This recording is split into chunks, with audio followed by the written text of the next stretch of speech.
Normal.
Go ahead and call the meeting to order. That's 6:00.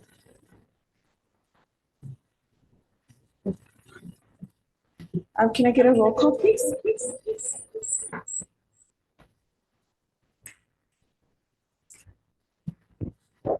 Chair Zavala, Here. Vice Chair Urquidez. Here. Commissioner Garcia. Here. Commissioner Gallardo. Here. Commissioner Mendoza. Here. Thank you. Can you please rise for the pledge of allegiance?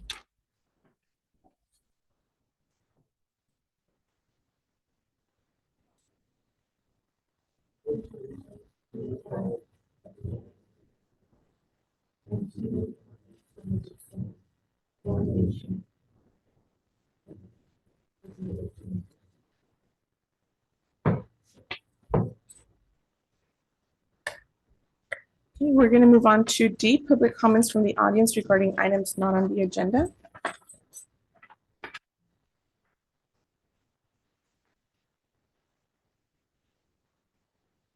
Do we have any emails? No emails and no comments.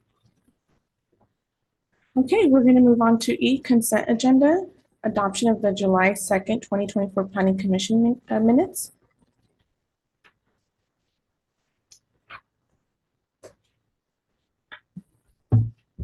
Move to approve the July 2nd, 2024 Planning Commission minutes. Second. Everyone in favor? Aye. Okay, we're going to move on to F, public hearings. The first one, consideration of a resolution approving a conditional use permit and design review for a construction of a new wireless telecommunication facility located at 1186 Oak Avenue with APN number 024-122-013.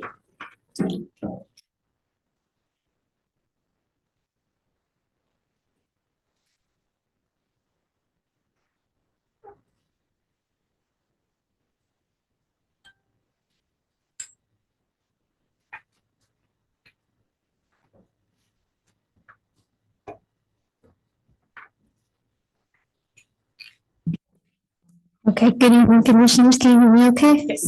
Okay.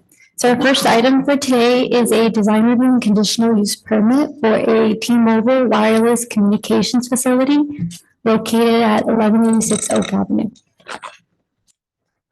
Like I said, this project is located at 1186 Oak Avenue. It's zoned for multiple family residential. The project representative on behalf of T-Mobile is Ms. Andrea Kohatsu Raskop, which I believe she's on Zoom if you have any further questions. The project site's approximately 7,000 square feet, and the site is a city-owned parcel home to the existing water tower. This project is a new wireless communication facility co-locating onto an existing water tank. Currently, there's equipment on the site from another wireless provider, AT&T. This new project proposes 3 new antennas, 1 new microwave antenna, and 3 new radios. There's also associated ground equipment, which includes new equipment cabinets, and it'll be enclosed by a concrete masonry unit wall. So this is a little hard to see, but you do have the full plans in your packet. You want to get a better look at it. This shows the ground equipment, which is the 2 cabinets and some fiber boxes and other equipment associated with the project, and it's all fully enclosed by a 6-foot wall, both for aesthetic and for security reasons. The elevations show us a slightly better look of the antennas. As you can see, they're at about the 60-foot mark below the existing AT&T antennas. A little hard to see, but there should be some callouts right there labeling them. You can also see on the elevations the new enclosure. And then in your packet, there's 4 elevations from all directions. The photo simulations show us a better look of what the project will look like. As you can see, there's minimal impacts aesthetically since the water tower already has wireless antenna equipment and on-ground equipment for AT&T. So this will just be an addition from T-Mobile, adding more antennas and a new ground equipment with enclosure. So this project requires design review and a conditional use permit, which is why we're here today. It doesn't require further environmental review since it gets a class 3 categorical exemption. The resolution includes the conditions of approval. These conditions include for the applicant to replace the existing chain link fence in like kind, maintaining and improving the landscaping on the site, and finalizing and securing a lease agreement with the city prior to obtaining their building permits, just to regulate use of the property. Staff supports this project and recommends the planning commission adopt resolution 2024-06, approving a design review and conditional use permit for the proposed wireless telecommunications facility located at 1186 Oak Avenue. That concludes staff report, and if you have any questions, I'm happy to try and answer them. All right, thank you. I'm going to go ahead and open public hearing.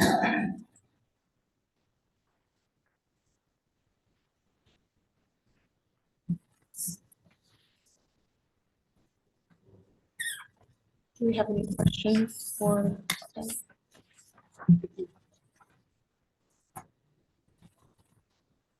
No public comments? Do we have any public comments? No public comment. One of the questions, if I can start, Madam Chair. Yes, please. Will the city be receiving any kind of lease fee from T-Mobile? Yeah, so that's currently in the works, negotiating the lease agreement. Another staff member is taking the lead on that, but that is a condition prior to us issuing building permits to make sure that they're paying any lease fees. Right. And then my next question was just to confirm that notice was given to nearby residents. Yes, we have the mailing labels, a 500-foot radius map, and public notice was given. And no objections were received? No, we didn't receive anything. We have both my email and the inspections email on there, and I don't think either of us received anything. Okay, that's all I have. Thank you. Vice Chair Kudas? Commissioner Gallardo? No, I think it's pretty straightforward. It really doesn't have any impact on the community. So I don't see the reason why we shouldn't go forward. Commissioner Mendoza? What's the positive impact on it, on having this? These wireless communication facilities include wireless connectivity around town. From what I know about it, there's more benefits when they're located near residences as opposed to being on the outskirts of town. So they'll improve wireless connectivity, streaming, phone calls, all the fun stuff we do on our phones. You know what the lease amounts are, ballpark? I don't, I believe that's still being negotiated. Thank you. I don't have anything else. I think my only question was if the residents were notified and if they had any concerns. Okay.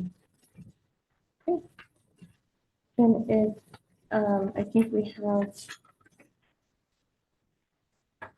a recommendation on page 5.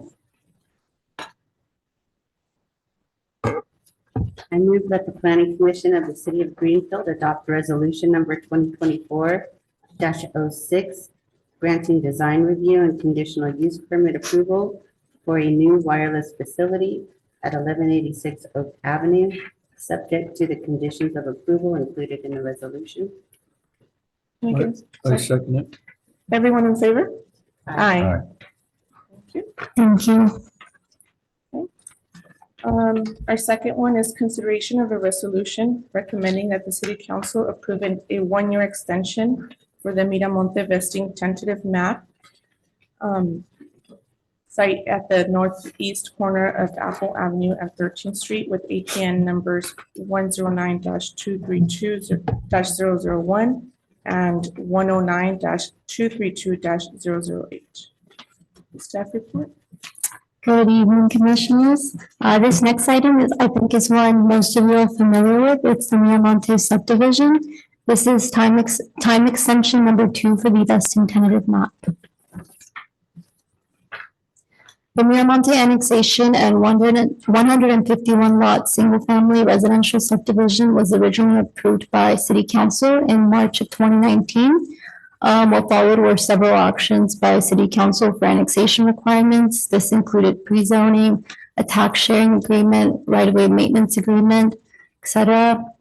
In March 2020, the applicant requested a 2-year time extension, which effectively brought the expiration date to March 2023.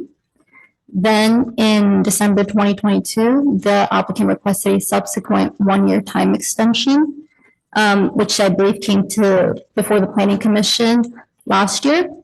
The application was ultimately withdrawn when the map was automatically extended by virtue of AB 1561, which extended the map by 18 months to September 2024. That brings us to June 2024. The applicant requested a final 1-year extension for the map, which would bring the new expiration date to September 11, 2025. Like I said, this would extend the map 1 more year to September of next year. The rationale behind this is that there's been 3 potential buyers that have opened escrow, but have ultimately backed out of the purchase. Some contributing factors to this have been COVID-related market uncertainties and most recently interest rate increases. This time extension is needed to continue to market the property to a developer or to prepare a final map to be recorded. The applicant expressed these concerns in the letter requesting the extension, which is included as an attachment. She's also here today with a brief presentation for you all, and I'm sure is happy to answer any questions or concerns that you may have regarding the extension. Vesting tentative maps are entitled to 3 years total of extension, so this would be the final extension on the project. Staff is in support of this project, and we recommend you adopt the resolution recommending that the City Council approve a 1-year time extension, subject to the revised conditions of approval. Notably, the only condition that's been revised is number 11, which updates the expiration date of the map to September of 2025. That concludes staff's comments. I'm happy to answer any question. And like I said, the applicant is here, and she also has a brief presentation to share with you all. Thank you. Then I'll go ahead and open public hearing.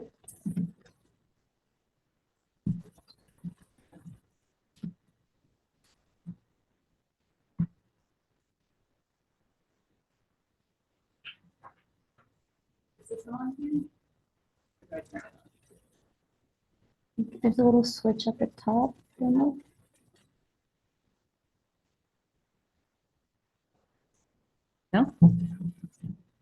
May not show me, sorry. I'll just talk loud.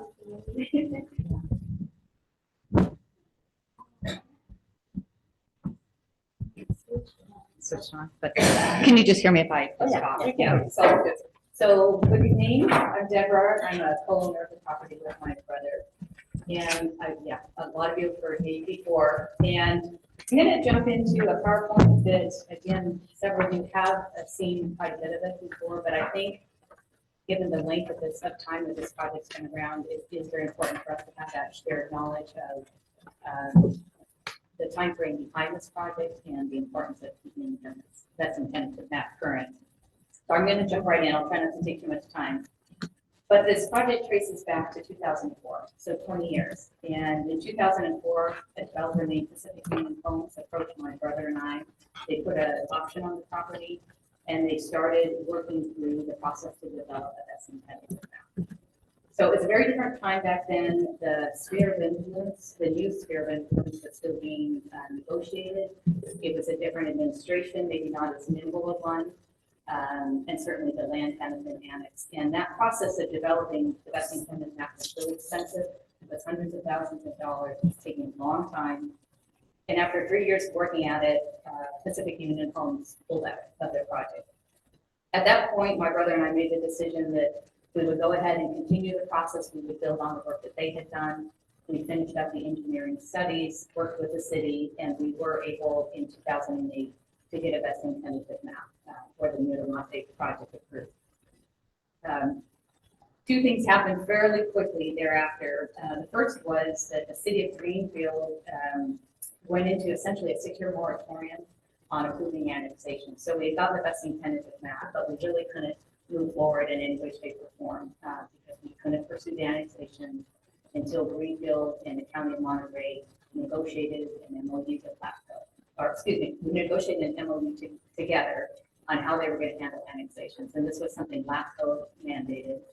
And that was a long process. That took 6 years. So we really couldn't move forward during that time period, but also because simultaneously, fairly quickly after we got the best intended map, not just Greenfield, not just California, but the whole nation went into a housing crisis of 08, 09 into 2010. It just really decimated the housing market.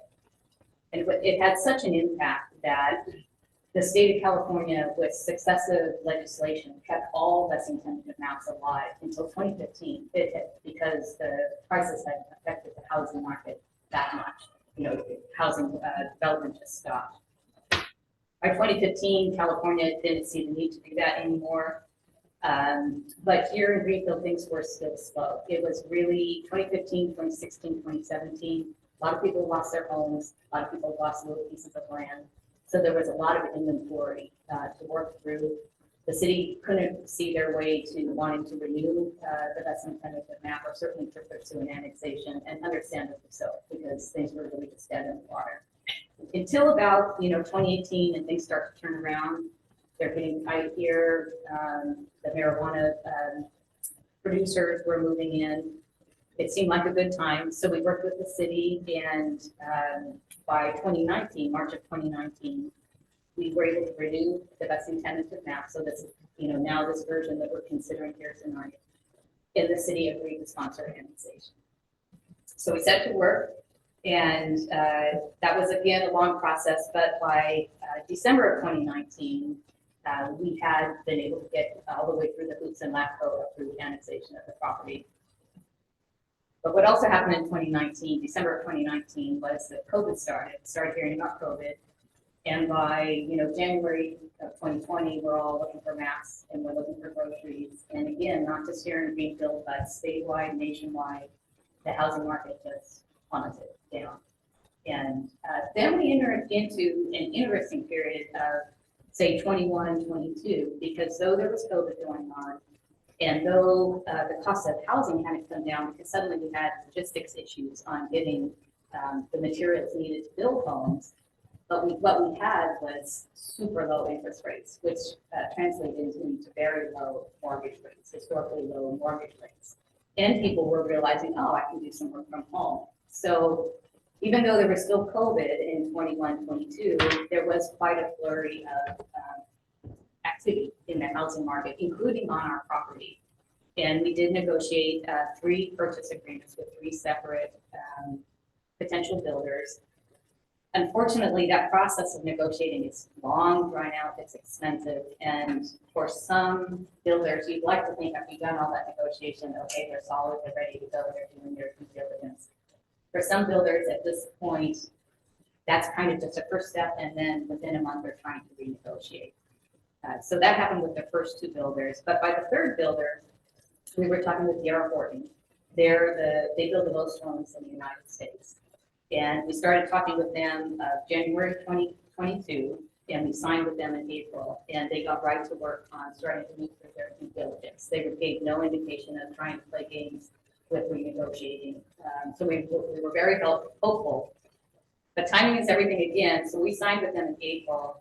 In March, the feds had done their first increase in the interest rates. And then if you'll remember back in that time, that just set in place successive interest rate increases.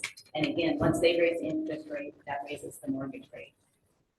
So by July, after a couple of interest rate increases, D.R. Horton did pull out as per their right. And it was prescient because by December of 2022, mortgage rates were double what they had done when they signed with us. And as you all know, this development is they're market rate homes, but they're very much starter rate homes. Probably everybody who would buy in this development is going to have a mortgage. That would be my guess. I don't think too many people are going to walk in and pay cash. So if you double the price of the mortgage rate, it's very understandable why interest just goes down. And again, it's not just Greenfield. That was happening across the United States. And I've got two graphs here. I'm actually going to, in the interest of time, I'm going to jump to the second one, which is all U.S. pending home sales, new and old. The first graph I put in was housing starts, but I think the second graph is just a little bit easier to read and shows, it's just interesting that what we've experienced here is so reflective across the United States. And if you're looking at the graph and reading it from left to right, you're going up in years. And this first big drop down, that's the housing prices. So that's, 09, 2010, that's the housing prices. Then things, recover slowly over time. Activity was really spiking up. That's when we reduced investment in that. And this big dramatic drop down, that's COVID. That's 2020 COVID hitting. But then you do see the recovery that happened because we still had low interest rates. And then this drop down that starts here, that's mid-2022. So that's people like D.R. Horton pulling out of projects, pulling out of our project. And it's just continued, very low activity, very low across the United States. And, certainly here as well. So if we go to the next one that says, we're recently, I'm more hopeful now recently that I've been in a few years, and that's because I checked this July 2019, so just a couple of weeks ago. And the 30-year mortgage rate was at 6.749% for conforming loans, which is still fairly high, but that's actually down a full percentage point, a little bit more from the high that it reached in October of 2023. So mortgage rates are slowly coming down. And as you all probably followed in this last week, there were some pretty rough job reports, and we had a couple of really down days in the stock market. So that's really increased the likelihood that at their September meeting, that the Feds will finally see their way to not just hold the rate steady, which they've done through several meetings now, but to actually drop it, and maybe to drop it by half a percentage point instead of just a quarter. So any drop is going to affect the mortgage rate. So I'm hopeful for that. I'm also very hopeful for the project because the City of Greenfield has really done some big steps. The first was completing, I think it was just last month, the new water main down Apple the 13th. So that's a huge logistical piece off of the back of a future developer. So that really helps to increase how attractive the project is. And the other one is that the city has completed a sewer report. You all will know much more about this than I can really only repeat that Pike's words. But as he said, the sewer report defined a, quote, acceptable connection path for services on Apple Avenue versus Walnut Avenue, which will be a cost saving for a future developer. So those are nice, those three things happening, mortgage rates coming down, the water main being completed, and maybe sewer being a little bit easier to deal with. Those are nice things to help increase the attractiveness of the project. And that brings me to, really the last page is that it is going to be key to keep this project attractive. as attractive as we can to developers. Greenfield is a smaller market, you know, there's a smaller pocket of wealth for these developers to tap into for potential buyers. And a couple of things are come into play on this. One is that over the last 10 to 15 years, there's been tremendous consolidation in the developer industry. So whereas in the past, you know, a lot of regions would have had several small local developers, that's less and less the case. They're definitely still around, but so many of the players now are regional, if not national, which means that when they come talk to us and they're waiting, you know, we're negotiating with them in good faith. And I think everybody always says, you know, this is a nice project, you know, they like the layout, but they're looking at that project and they're also considering probably 100 other projects, maybe more at the same time. You know, maybe they're regional, so they're looking at Nevada, they're looking at Oregon, they're looking at California. You're D.R. Horton, they operate in 30 different states. So at any time that they're negotiating, they've got a portfolio that they're considering and they're saying, okay, which ones, you know, are we going to go with? And they're going to go where the market's hot, or they're going to go where they know they can jump right in and work with a city that wants the project and get it going. And one of the biggest parts of that is having a best tentative map. I think 20 years ago or so, it was the norm that developers did the best tentative map. I don't think that's the norm here, especially anymore, especially here in small markets, especially in California. You know, maybe in Nevada, where you can still go from empty ground, unentitled ground to, you know, building in less than a year, they might take all that on. But California, with its special requirements that helps make the state what it is, it's a long process. And I don't think there's too many developers who are going to want to take on starting from scratch and developing the best tentative map. So we're kind of caught in the system that has these short shelf lives on vesting tentative maps, because I'm sure ideally, once you as a city work through a vesting tentative map with a developer, you want them to build, right? So you keep these things short, but they're not doing it anymore. So now you have somebody like ourselves who have the vesting tentative map, and we're always having to come to you to, you know, to keep extending it. So I'm sure it's a frustrating situation for you. I don't really know how we work around that. I do know it's pretty important to keep this vesting tentative map for the sake of being able to get these homes built. On our part, you know, we're trying to do our part. This is an expensive process. Even negotiating a purchase agreement is an expensive process. Certainly, if we have to come back next year and renew the map, that's a really expensive process. We jump on every offer. You know, we are very responsive. We don't have a line in the sand on the price. You know, we are always telling them, look, if you can commit to us to get this thing done quicker, we're much more willing to drop that price. So we're trying to do our part. One example of that is that in the process of getting annexed, kind of at the last minute, very much at the last minute, the county ag commissioner said, we're concerned about that the agricultural buffers are not large enough. And he was not going to budge on that one for us to be able to move through the annexation. And so what we did was we agreed to place 15 lots into a buffer zone. So 15 of the 166 map lots are in a temporary buffer. So what we say is we have 151 buildable lots, immediately buildable lots, and these other ones can't be built upon until such time as the agriculture that's happening to the north of them stops happening. So that's a big gift, you know, that's a big slice for a developer, a potential profit for a developer, and of course that definitely lowers what we can sell the property for. But I pointed out just to say we're also trying to get this done. We would really like to also have this done, and we certainly appreciate the steps Greenfield has taken. And there was mention made tonight, and it's come up before about, you know, would we take it through to our final map? But I think if you take a look at that list of conditions that has to be resolved to develop a final map, I think it becomes really apparent that you don't want somebody who's not a builder doing that. Number one, we don't have the expertise at all, but it also, you know, if we did that stage, then we're potentially locking the city and a future developer into decisions, even getting down to like where the air conditioning is placed. We'd be locking them into that And things really change, in 3 to 4 or 5 years when that developer might actually be building. There'd be new technology, greenfield might have new considerations. I just don't, it's not a viable route for us because it's not in our toolbox and nor do we have the funding for that. But I also don't think that that is a path that the city would even really want to endorse, that a non-builder was developing the final map. When I read through those conditions, that's a builder. That's a builder working with the city, nailing down all those final pieces. So I think this is where we're at, is trying to keep discussing tentative map current, and I appreciate your time and hearing me out here. Thank you. Yeah, you're Thank you. Any questions? Do we have any questions?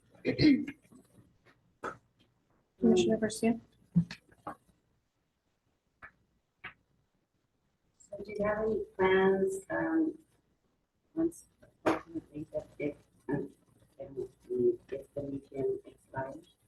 Well, if we didn't get lucky in this next year, then we would be trying to work with the planning department on what it takes to renew it, which, that's always a little bit of a surprise for us, what that takes. It depends on what new regulations have been passed, by California or by the city. And yeah, that's a long process, but that's where we would be back, because these are pretty short shelf lives. So we would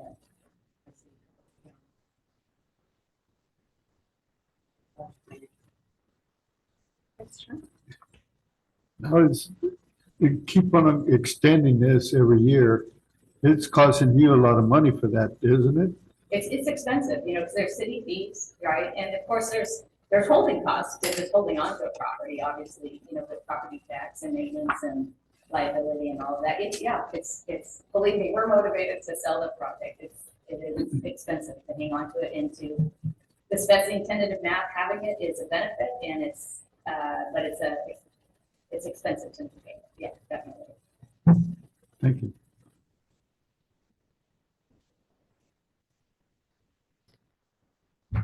Since you initially came up with the project, Mhm. and we spoke of it years ago, Mhm. since then, have you made any changes to the plans itself, or has it been the same since then? Well, the basic layout has been the same, but certainly when we renewed the map in 2019, I would have to go back through and see, but there were definitely new requirements that were put in. So I think one, I don't know if any of the staff can say, one was a solar requirement, so whatever has passed in the state, when we go to renew, it opens us up to having to meet those standards. So then that requires engineering studies and making sure that those are built into the map. So that there were definitely changes then. The most recent change was this agricultural buffer that was, really kind of something that, we're not going to be able to avoid giving up those homes. But you mentioned that the buffer's north of the project, correct? Right, so the buffers are on, there's essentially 2 buffers, and one runs right along Walnut, so the north end of our project along Walnut. The project is an L, so if this, Right. this is Walnut, but then the project is an L. So over here, there's more buffer. There's very small, very part-time ag, but it is still Well, ag. the one that's basically north across from Walnut, that's great. That's vineyard, yeah, so that's probably there. And for a then while. across from that, if I remember correctly, is a property up 13th that belongs to the Carrillos, and they do a bit of farming. Across 13th, right, but that one we were able to handle with, we already had an existing buffer in there, and I'm trying to remember back, that may have already been handled in the existing buffer, or we might have only had to push it a little bit in, but there was already a walkway planned for that area along that line, and so then that qualifies as a buffer. And you came here seeking an extension. That extension is granted, you don't plan on making any modifications to it at all, right? Well, so for this extension, it's as the map as it is. Now, but we can only get this extension, by city code, we can only at this point get extension for a year. So we're back here in another year. Then we are subject to whatever changes California requires, and presumably the city and the county. Anything new that has come up to be like or to be built into new projects ours would have to be adapted for that, and that's where it gets costly, because those require engineering studies, but it is, that's what we did last time, and that's what we do. Yeah, so you're basically shelling out a lot of dollars and not really getting anywhere. You're trying, right, you're betting on the come with it, yeah, for sure. Thank you for your answer. Commissioner Mendoza? Since July 2022, you said that's when Horton pulled out. Have you had any other interest? From after Horton, from Horton. From, You know, there hasn't been, because from literally until just about a month ago, those mortgage rates have stayed high. And we've got a double whammy happening in that, you know, interest rates are high because inflation's high. So inflation being high means the price of those homes has not come down. But you double the cost of the mortgage, right? So, so that just really put everything into stalemate. And again, I think it's extra in a small community like this, but it hasn't just been here. It's, you know, as shown by the chart, it's been nationwide. Yeah, I see your chart here on the pending sales, and Yeah. the reason why 2020 and 2024 are so low on the pending sales is because of lack of inventory. Like, well, right, which is a common, but the bottom line, and I think the underlying cause of that is the high mortgage rates, right? Like, if we have a home, we don't really want to move because we're not going to get us Right. the low mortgage again. And that keeps, that also helps because the country's a little bit in a bind until something shifts. And presumably this decrease in interest rates will help to do that shift.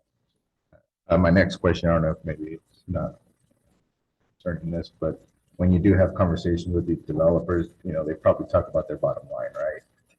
Yeah, well, they never reveal to us. Right, exactly the bottom line, I but it guess. does come down to negotiating on Okay. costs, for sure. I mean, in the next year, do you think you're gonna get any kind of action? I mean, it just seems like, That you could be stuff. And, you know, if I could predict exactly what was going to happen in the economy, you know, I don't know, Mike might be able to speak a little bit to, Mike Cassetti is here, he represents the project, and so he's much more out there with the industry. Might be able to say how much interest there's been. Something will probably have to shift, but there are shifts, you know, kind of, you sort of get the subtle move starting to happen, and, you know, subtle talk, I would say we're in that stage.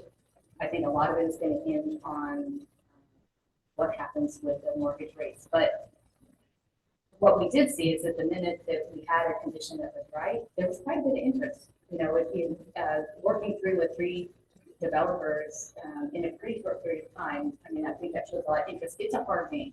It's made a lot harder by the fact that these guys are big. Yeah. You know, it's not like you're dealing with somebody who only has the option of developing in King City, Greenville, and Solid. You know, they've got so many options. So, yeah, you know, we're having to up our game too in how we talk with them and what we offer them. For sure. thank you. Sorry. Thank you. I'm sorry, I just thought of I'm wondering how the city can help you market this. Yeah. And I'm also wondering how in tune you are with our growth. I mean, since the beginning from 2008 until now, we've had, you know, tremendous growth, both in housing and in retail. Your particular project is going in an area where there's a new school that wasn't there in the beginning. Right. There are plans to develop a community center there. In addition to the water main, and, you know, the city has proven to be a good partner with the annexation. Yeah. So I don't know how in tune you are with this growth, and can we help you market it? Yeah. Because we Well, I are think being growing. really responsive, like I really think we'll have been, and the staff has been, when these developers will come and start asking questions. I know Paul Movin, and I think they jump on it pretty fast, which is definitely what we need. And I don't know, do you have a flyer that kind of lays out, you know, the growth that has happened, or, you know, kind of here's who we are, here's Greenfield. To a certain extent, you know, all that helps, just having those facts of, you know, any jobs that are coming in, you know, anything that you're hearing in terms of, you know, if there was an industry or something coming in, all of that helps. But responsiveness, I know, to these developers, when they start asking questions, because they're all they sign a purchase agreement and they start doing their due diligence. You know, and a big part of it is getting a feel for how much does the city want the project. So conveying that whenever there's an opportunity is big, because they have to jump in and they have to do that final map. And they need to know that you want it, that you want those homes here, that it's not just us trying to, you know, let's get rid of the property kind of thing.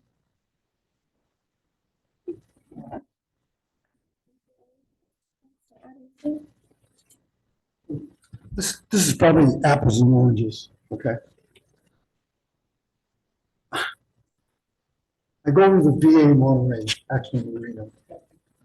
And right across the street, they built those condos in there. And everywhere you go over the peninsula, they're building everywhere. I mean, and it's like, and again, this is apples and oranges. But there's one condo across from the VA there, bedroom condo with a garage, $1 million. $1 million. That's what I was told. I was told by a gentleman when I was at the clinic that they're going for $1 million. And it's like, it's crazy. You know, I'm wondering where are all those people coming from? They're moving into those places. Right. I mean, it's like, I know in the past, and this is years ago, there was a lot of people that were moving in Greenfield because they can afford to live anywhere else. And then that kind of like projected our growth. Then like in '08, I mean, it just like hit bottom. Yeah. Right. And I really feel sorry for you guys, because you guys, I mean, it's like Steph says, I wish we could like step in Yeah. and do more for you. Yeah, well, Yeah, and, but our yeah, hands we are completely Our open to hands ideas are like too. this, right? Yeah, right. We all want to see this done. Yeah. Throw a big party for sure. Yeah, because I mean, these homes, they come in, I mean, we'll have those tax revenue, we'll have more people Yeah. over here, we'll have people spending money here, hopefully. Yeah. You know, so, Yeah, I it's hope still, that it's a you- nice, it's a nice development of starter homes. It should be a nice neighborhood. The school is amazing and that community center. I don't know when that's scheduled to go in, but I've heard about it. Is there a date on that? They just retained an architect, Oh, wow. so it's moving, And that's gonna be along, just to the east of the school? Is that I believe so. towards town from the school? Yeah. Yeah, I think, yeah. Yeah, that should be great. The big drop park is there. Yeah. Something will come. yeah, I hope people can do that. Thank you. All right, well, thank you for that. I'm going to go ahead and, thank you. I'm going to go ahead and close public hearing. Oh, yes, I'm sorry. Yes, please. Go ahead and reopen it. So my name's Mike Paczetti, and I'm the one that's been trying to sell this project since March of 2019. And I'm a 63-year-old man, and nobody wants to get the same soul work that I do. So I'm not going to sell real estate forever. And I've been knee deep in this process. It's been a challenge, it really has. And what I'm hearing right now is that when the interest rates really clicked up 2022, spring of 2022. Not only did D.R. Horton bail out, but I called Central Communities, Athens Legacy, just to get a backdrop. Hey, is it that bad that everyone's blowing out? Yeah. So what I told Deborah, I said, we just got to put this thing on ice for a while, because it's not going to do me any good, the project any good. Make a bunch of phone calls and no one's in the market to buy. So now what I'm hearing is that the home builders are getting ready, because they anticipate an interest rate drop. And when that happens, they're going to start to move. Now, what does that mean for Greenfield? It's not going to be an easy sale. Again and again, what I'm hearing from like a D.R. Horton, they're up in Salinas. They really want to build in Salinas. KB Homes, they're looking at Gonzales.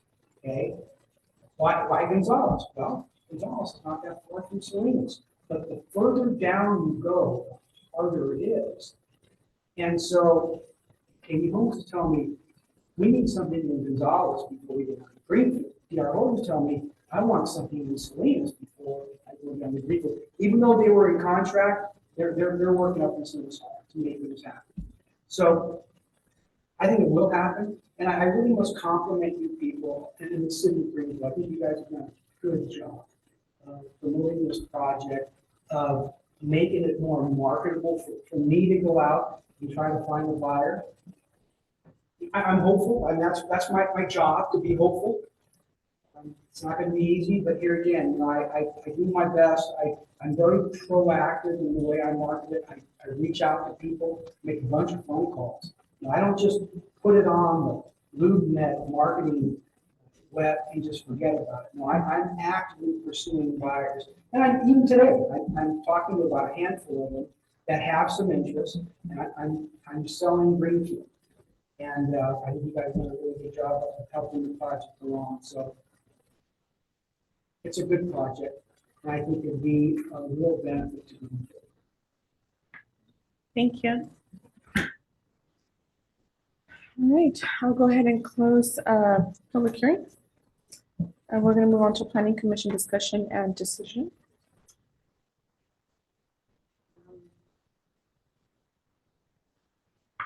I just want to reiterate, when you're out there marketing Greenfield, there are some highlights that have occurred in the last 5 to 10 years that I think makes us stand out. I mean, we're centrally located. We're, between King City and Soledad. We've got, EAH apartments going up. We have a lot of movement here. And one of my things that I will always advocate for is market rate, starter rate homes, because I believe that's an opportunity for people to, start generational wealth. I prefer our residents, be homeowners. So I believe in the power of threes. I don't know where we are in that timeline, but hopefully this last time you'll get it done. Thank you. Vice Chair Arquines? Nothing. Commissioner Valori? Commissioner Mendoza? No.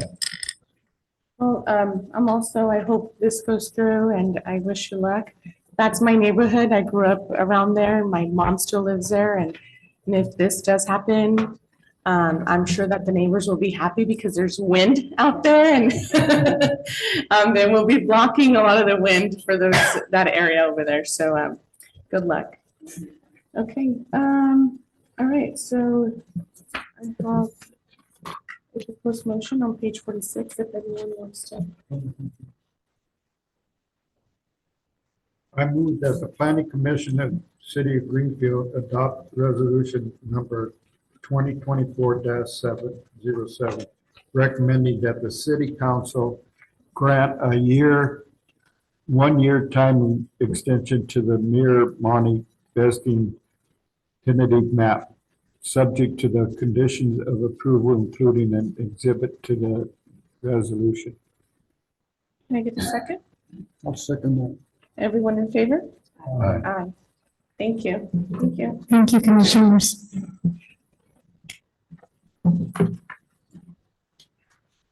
Okay, we're going to move on to G, other business. Update from city staff on accessory dwelling units, ADUs. Can I get a staff report? Thank you. Good evening, Madam Chair, members of the Planning Commission, Paul Mueller, Community Development. Staff thought it was a good opportunity to bring this to the Planning Commission, as we did the City Council recently. And all we have for you is a summary of the status of the ADUs that are going up in and around the city. You may recall that in 2019, a slew of legislation started getting enacted into law in Sacramento. That trend continued in 2020 until 2021. The state made ADUs a ministerial permit, no longer discretionary. Prior to 2021, the city had a design review process where we could apply some discretion for aesthetics or any other reason to consider approving or denying an accessory dwelling unit. Since the state made it a ministerial permit, the city is unable to apply any discretion toward these permits. In other words, if they meet a specific criteria, the applications, that is, they're approved by right. Residents are entitled by right to build these ADUs. And the criteria that I'm referencing is the California Building Code or safety codes like the fire code. And most often, the other code would be public works circulation. In other words, a non-standard road width, for example, could inhibit approval of ADUs in the city. Remind the commission that the city of Greenfield has a robust record of putting housing on the ground. We put over 600, we put 619 units, RENA qualified units in the ground in the last 8 years during cycle 5, and when only 393 were called for in cycle 5 RENA, and that trend appears to be continuing in this first 6 months of the next 8-year cycle, cycle 6. That said, in the city of Greenfield, we have or completed 65 ADUs throughout the city in all 4 city council districts. Which would be, we've had 26 in District 3 in your staff report, and 6 in District 4, 18 in District 1, and 14 in District 2. So, a significant amount, in addition to the 65 units that have already been approved. 30 are under review currently. To the city, we send it to interdepartmental review, wherein the departments take a look at it to see how it does or does not comply with the California Building Code. The state enacted a law, 60-day rule, requires jurisdictions to return input to applicants no longer than 60 days. As that's within 2 weeks. So we've never, not one time have we exceeded that 60-day passback rule. Obviously, submittal, how quickly we can approve it. As I said, the city has no discretion whatsoever on whether or not we can approve these ADUs. That authority has been usurped, stereo, just like a building permit. However, the applicant property owner has to demonstrate that these units, and oftentimes they're garage conversions with the building code. That's not always possible. 65, we've approved 65 safety reasons, and such in analyzing the data, it takes 7 months and some change.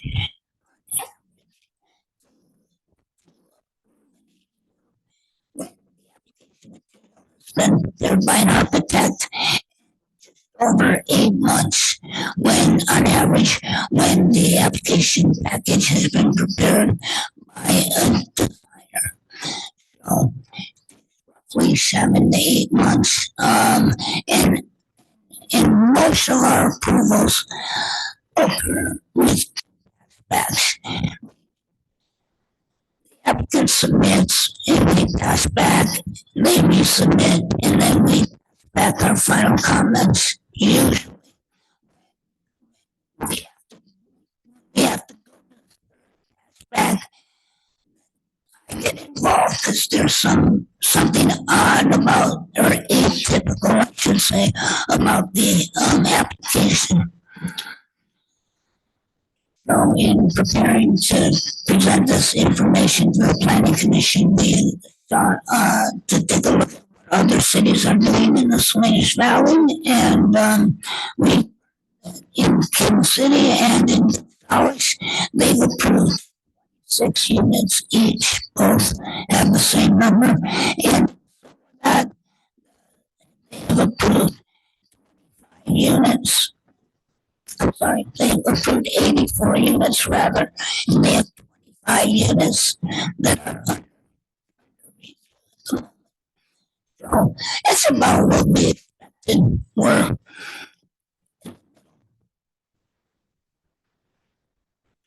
now on average, one other interesting point is the valuation on this is $5,000,000. So it's an average of $77,000.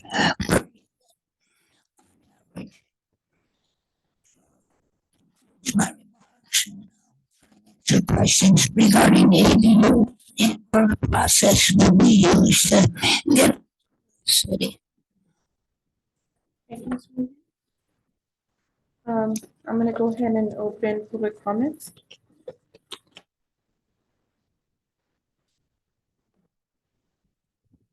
Do we have any comments? Thank you.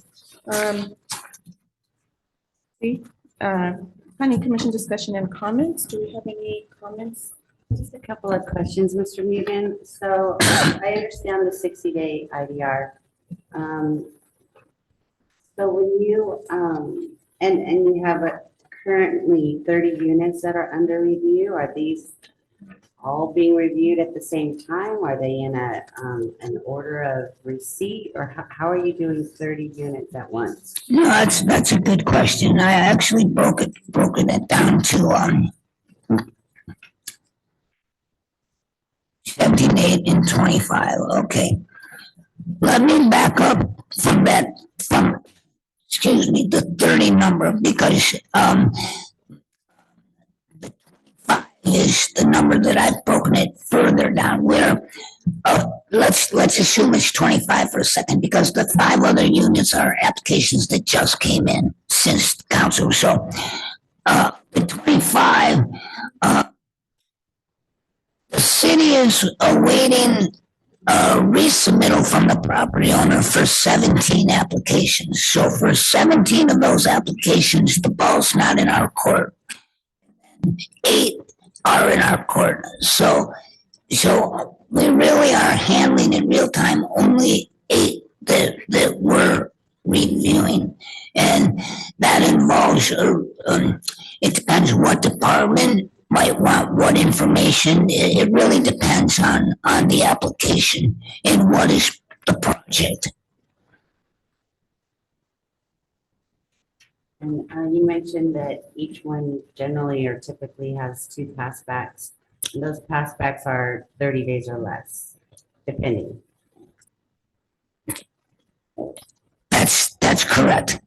On average, most of the projects that get approved are approved in 2 submittals. Thank you. That's all I have. Vice Chair Felix? Don't have nothing to say. Commissioner Gallardo? So when someone makes an application for one and they're initially not approved, then it goes back to them and they have to make improvements on their projected projects, or how does that work? And no, they would not be approved. It would be an incomplete application. And what is determined in that 30-day period is it a complete or incomplete application.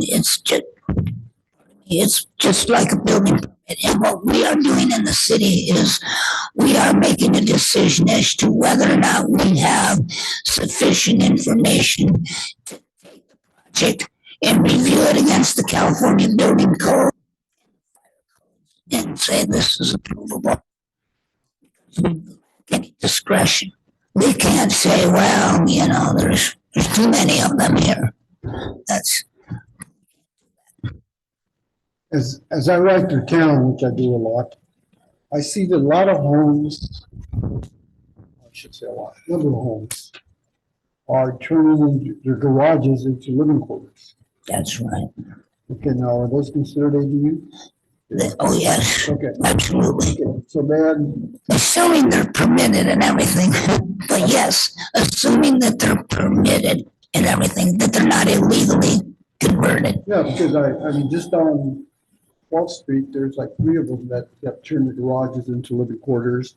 There's one at the corner of Renfro and Oak that's in the process of turning it into living quarters. Now, if you build an ADU, you turn the garage into living quarters, does that make you a landlord?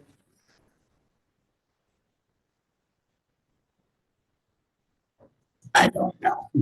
I would say it does. I mean, it depends if you're renting it. If you're not renting it, so you're just having your children live there, or your parents, or you're not renting it. Yeah, because like I said, well, let's just leave it at that. I've seen a number of garages in Greenfield that are being turned into living quarters. Okay, that's all I got. Thank you. Well, we're opening a code enforcement case today for two that appear to have done exactly that without any permits. And I can't go into the details, but these are structures that none of us want to see in the city, mainly because they're substandard and because they're substandard because they're unsafe. And so action on that today, and this is the thing we have to try and look out for, obviously, is the non-permitted, because it's easy with so many going up.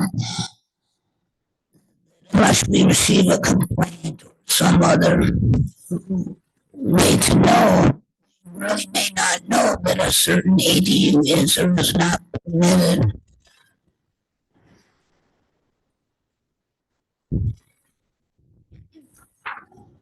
Thank you. Commissioner Mendoza? Did you say it takes 7 months for a process? Is that what it is? Yeah, that's when an architect is preparing 7 months, 7.8 months, so that's probably 7 months, 3 weeks. And the latter, when they're processed by designers, just about a month later. What's the reason for that? You poll the staff who are in the front lines of reviewing them, they would probably tell you that the architects understand the building code a little bit better. And so when they receive a pass back and we're requesting, whatever information we request is tied to the health and safety factors embodied in the building code. And sometimes aren't as well educated and experienced to recognize what we're looking for. That's only one issue. A second factor involves the way other jurisdictions handle ADUs. For example, some jurisdictions allow and established pre-approved plans, maybe a set of 5 plans, so a property owner can come in and say, well, I want number 3. There's not very much review to that. That's processed even more automatically than what the ministerial process involves. In our community, we made a conscious decision to take a look at every application. We want to see how they encroach on alleyways, how they may or may not on the adjoining properties, and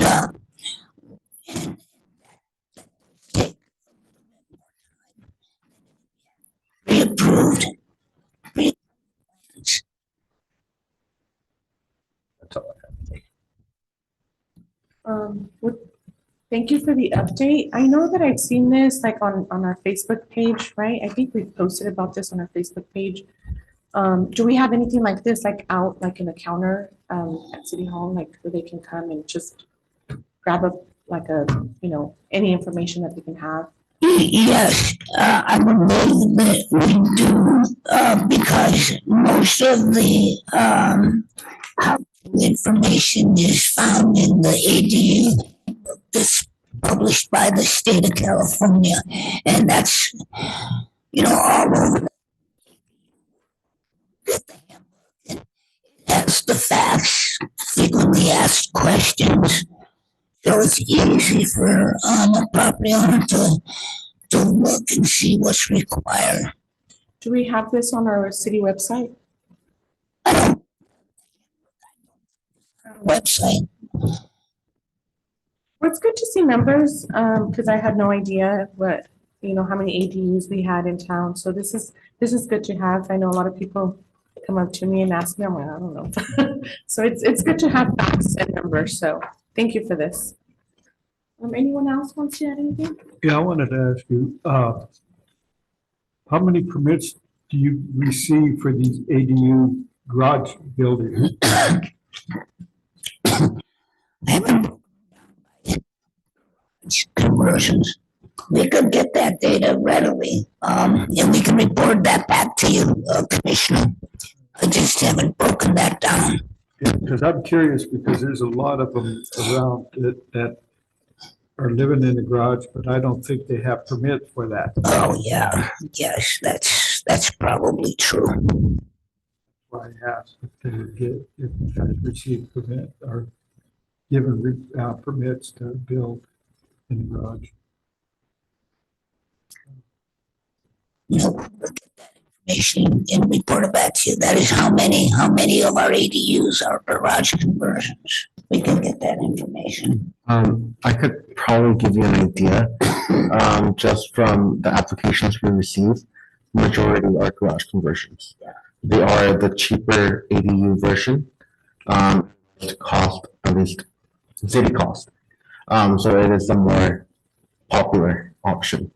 You're not building anything brand new, you're just converting the garage, the structure's there.